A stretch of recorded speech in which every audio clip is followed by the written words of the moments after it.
Agora, continuando nossa noite, agora, nosso professor Eduardo Makoto vai falar para vocês o que vocês precisam fazer para deixar seu R2, seu R3 e seu staff feliz. Vai, Makoto, a sala é sua. Muito obrigado, meu amigo. Boa noite, Tiagão, meu amigo. Sempre um prazer estar com você. Já vi que você ficou me sacaneando no chat, viu? Eu estou olhando aqui. Deixa eu botar para compartilhar a aula. Muito bom. Comecei um cronômetro aqui também, só por via das dúvidas. É um prazer estar com todos vocês aí. Eu estou vendo que não são só R1s que estão assistindo, tem R2 e R3 também, então é um prazer imenso. Eu vou falar para vocês um pouquinho sobre pós-operatório de cirurgias em rinologia. Então, só deixando aqui o meu conflito de interesses, eu sou speaker ou participo de consultorias para essas empresas farmacêuticas, eu vou falar um pouquinho de medicações, então é bom que vocês saibam disso. Por que a gente tem que se preocupar com pós-operatório recente em rinologia? Primeiro, porque toda cirurgia leva a uma cicatrização, então a gente precisa se preocupar com o status de cicatrização desse paciente. Segundo, porque a maioria das doenças em rinologia que nós vamos operar tem a ver com inflamação. Então a gente tem que se preocupar com a inflamação desse paciente. E por último, rinologia é nariz, são seios paranasais, então são espaços pequenos, paredes próximas. Então a chance de uma área cicatrizada, ou melhor, uma área em cicatrização, juntar com outra área em cicatrização e dar uma sineque é muito grande. E a sineque é a principal complicação dessas nossas cirurgias. Então, o que a gente tem que se preocupar? A gente vai fazer um cuidado pós-operatório porque eu quero reduzir essa inflamação, eu quero evitar a infecção, eu quero melhorar os sintomas, porque o paciente, quando fica muito inflamado no pós-operatório, ele se sente muito mal. E, de certa maneira, o objetivo principal é promover o retorno da função mucociliar e prevenir complicações. Quando a gente faz esses cuidados direitinho, a gente tem uma melhora em curto prazo, tem uma melhora em longo prazo e vamos minimizar a necessidade das cirurgias revisionais. Então, vocês precisam entender que o pós-operatório em rinologia é quase tão importante quanto um intraoperatório. Não adianta você fazer uma cirurgia fabulosa e não cuidar direitinho no pós, que ele pode ter uma série de complicações. Lembrar inicialmente, para os R1s principalmente, todo o nariz depende disso daí, ó, do batimento mucociliar, do transporte mucociliar. E que no status pós-operatório, como a gente leva um trauma de mucosa, ele fica assim, ó, o transporte mucociliar fica ruim, a gente tem acúmulo de crosta, acúmulo de secreção, favorece micro-organismos que penetrem nessa mucosa. Então é isso que a gente tenta evitar no pós-operatório. E a primeira maneira que eu faço para evitar esses problemas são as soluções salinas. Então eu tenho que jogar soro, eu tenho que jogar líquido dentro desse nariz. Eu posso jogar líquido com um spray, deixa eu colocar aqui rapidinho o apontador. Eu posso jogar líquido com spray, eu posso jogar líquido com conta-gotas, eu posso jogar líquido com spray de jato contínuo, eu posso jogar líquido com uma seringa pequena, 5 ml, posso jogar líquido com uma seringa grande, de 20 ml, e posso jogar líquido também com um netpot, essa aqui é aquela chaleirinha do yoga, e posso jogar líquido ainda com uma garrafinha de alta pressão, que é um squeeze bottle que você aperta e joga soro dentro do seu nariz. De cara, eu já começo dizendo que para o pós-operatório recente, para aqueles primeiros 7, 14 dias de pós-operatório, esses dispositivos não adiantam. Você vai ter que usar seringa grande, ou uma chaleirinha do yoga, ou uma garrafinha de alto volume e alta pressão. Por que isso daqui não funciona? Porque o volume dispendido de soro é muito pequeno, e no pós-operatório eu preciso de volumes grandes para remover secreção e para remover crostas, tá? Num pós-operatório tardio, essas opções são ótimas. Você pode jogar sprayzinho, pode jogar conta-gotas, seringa pequena, gel, pode jogar o que você quiser no tardio, porque isso vai melhorar. Agora, no recente, que eu tenho que tirar crosta, tenho que tirar secreção, aí não tem jeito, tem que ser um volume um pouquinho maior. No Brasil, o que a gente usa mais é seringa mesmo, então a gente tem que falar para o paciente usar ou a de 20 ou a de 60, às vezes eu até dou seringa já no hospital mesmo, eu pego a seringa já quando eu vou dar alta para o paciente, eu pego uma seringa no posto de enfermagem, de 20 ml, e já dou para o paciente, já explico mais ou menos as posições que eu quero que ele use. Isso daqui é só para mostrar como que é uma lavagem alto volume. Esse é o Jonatas, meu fellow, esse daqui é a Jéssica, fellow da Rinocepto lá da Escola Paulista. Então a ideia é essa, você gira a sua cabeça, gira o frasquinho, entra para um lado, sai para o outro, com isso você consegue remover tudo que tem de sujeira dentro desse nariz. Isso não é frescura, isso tem evidência. Então é um nível de evidência que é bom, de grau B, e a força de recomendação em pós-operatório é do nível recomendação. Então a gente tem que fazer em todo pós-operatório, tá bom? E qual a melhor solução? A gente sabe já hoje em dia que quanto maior o volume, melhor. Então alto volumes são melhores do que baixos volumes. Isotônico, a tendência é dizer que isotônico é melhor que hipertônico. Aqui eu vou deixar bem claro, tem até um pouquinho de controvérsia, tem alguns estudos que favorecem a hipertônica. Hoje em dia, com as hipertônicas não tão hipertônicas, a gente não tem tanto problema de adesão. Então, hoje em dia é quase a mesma coisa, mas a gente tem uma preferência por isotônico. E o pH neutro alcalino é sempre melhor do que o pH ácido. Então, às vezes, lá na Escola Paulista, quando a gente vai fazer soros caseiros, vamos dizer assim, para o paciente fazer a lavagem, a gente gosta de adicionar um pouquinho de bicarbonato para que esse soro fique neutro para alcalino. Porque toda solução que fica aberta, ela acaba acidificando por causa do gás carbônico que dissolve dentro dessa solução. Isso eu tenho, depois no final da aula eu mostro o link lá do site da Escola Paulista, que a gente tem como que faz essa orientação direitinho, tá bom? Outra coisa, o Miguel já falou muito bem sobre o uso do endoscópio, né, da ótica, e realmente a ótica faz parte do nosso exame físico. E no pós-operatório não seria diferente, a gente tem que usar a ótica no pós-operatório para a gente poder abordar direitinho o nosso paciente, e eu gosto muito de fazer pós-operatório com essas três coisas, com uma ótica, com um aspirador, eu aspiro muita coisa, tanto crosta como secreção eu tiro com o aspirador.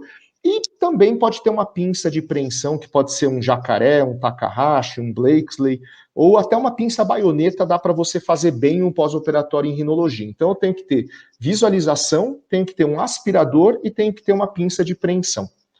E isso, o que eu vou fazer? Eu vou tirar tudo que for crosta e tudo que for secreção de dentro desse nariz, com o aspirador ou com as pinças. Com isso, eu acabo prevenindo sinéquias, eu diminuo a inflamação, porque essas crostas e essas secreções, elas induzem um processo inflamatório na submucosa e no interior do estroma.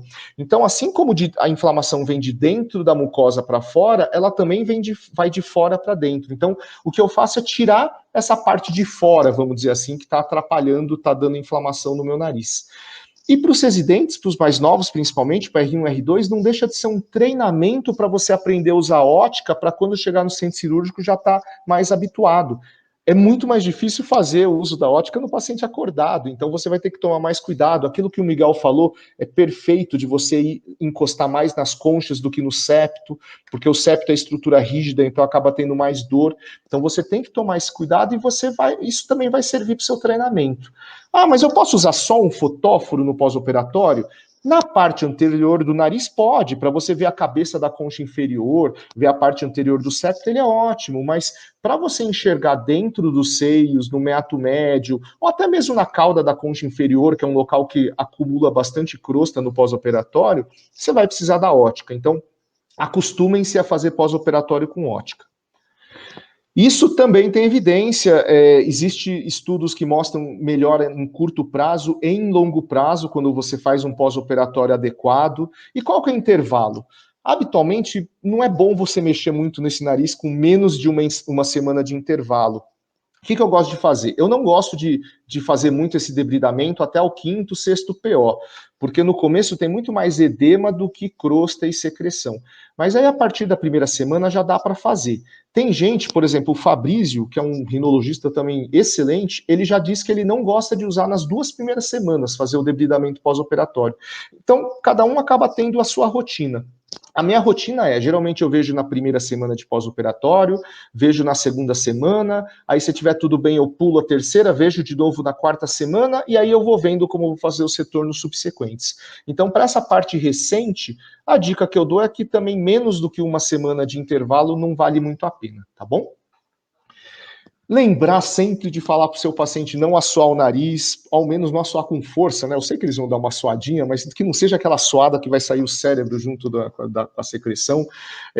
Pedir para ele tomar cuidado, ao tossir e espirrar, peça para fazê-lo de boca bem aberta, que assim não vai fazer uma pressão do valsalva aí para sua órbita ou para o seu cérebro. Isso é válido principalmente nas sinusectomias, porque na sinusectomia a gente acaba deixando a papirácea esqueletizada, e a papirácea, que é esse osso aqui da órbita, aorta, né, que divide o olho para o nariz, ele é muito fininho. Então, se o paciente faz uma valsalva muito forte para suar o nariz, ele pode romper, ter uma fratura na órbita, e aí você acaba tendo efizema. Não vai dar nada de grave, mas é uma coisa chata no pós-operatório. Então, peçam para eles não fazerem isso. E de medicações, para finalizar aqui a minha aula, de medicações pós-operatórias, a gente sabe que corticosteroides sistêmicos podem ser uma opção, não tem um nível de evidência alto dos estudos, mas pode-se utilizar, de repente, até 5 dias, por exemplo, ou 7 dias, cada médico tem a sua rotina, mas pode-se usar o corticoide oral nos primeiros dias como opção, pode-se usar antibióticos sistêmicos também como opção nos primeiros dias. Só o descongestionante tópico, que no começo ele não é recomendado, na verdade é o contrário, há uma recomendação contra, para você não usar isso rotineiramente. Só para vocês entenderem. Nível de opção, você pode usar ou você não pode usar. Não tem uma força de evidência tão grande dizendo que o uso vale a pena em relação ao não uso, e nem o contrário, dizendo que o não uso vale tanto a pena em relação ao uso. A minha percepção, eu vejo que meus pacientes costumam ter menos crosta e menos pós-operatório quando usam essa combinação. Mas, de novo, isso é uma opção, isso vale a pena você conversar com o seu chefe no dia que você for fazer a cirurgia com ele e ver o que ele prefere, porque isso tem, sim, uma diferença individual. Eu conheço, mesmo lá na Escola Paulista, tem médicos que usam antibióticos no pós-operatório e não usa corticoide, tem médico que usa corticoide e não usa antibiótico, tem médico que usa os dois e tem médico que não usa nenhum dos dois. Então, não existe uma força de evidência para dizer que sim e nem que não. Então, acaba sendo uma opção um pouco individual. Conversem com seus chefes. Então, para finalizar, lembrar que rinologia exige pós-operatório. Não existe cirurgia de nariz sem pós-operatório adequado. Tá? Não adianta você fazer uma cirurgia fantástica se você não cuidar do seu nariz depois. Lembrar que tem que sempre ter lavagem nasal e debridamento. Lavagem nasal é fundamental. Percam alguns minutos da sua alta para explicar como lavar o nariz para o seu paciente. Senão ele vai achar que vai jogar uma gotinha de soro e já está bom. Explica direitinho como que você quer que ele lave.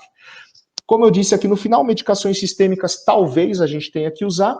Quais são elas? Antibiótico e corticoide VO, isso é opcional, converse com o seu chefe, vê a experiência do seu serviço para ver o que pode dar certo aí para vocês. Então esses são os meus contatos, quem precisar entrar em contato, fique totalmente à vontade para mandar um e-mail, mandar mensagem por esses canais. Eu tenho alguns vídeos de aula no YouTube e aqui nesse rinepm.com.br rotinas tem as orientações de como se a gente faz o soro caseiro para lavagem nasal. Então é isso que eu tinha a falar para vocês. Muito obrigado pela presença de todos, pela audiência. Espero que tenha sido útil para vocês. Um abração.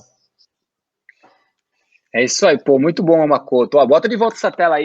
Residente. Esse endereço, Rino EPM, que ele colocou aí. Bota aí, Makoto. É sério, de verdade. rinoepm.com.br/rotinas. Tem todas as receitas em PDF para você imprimir.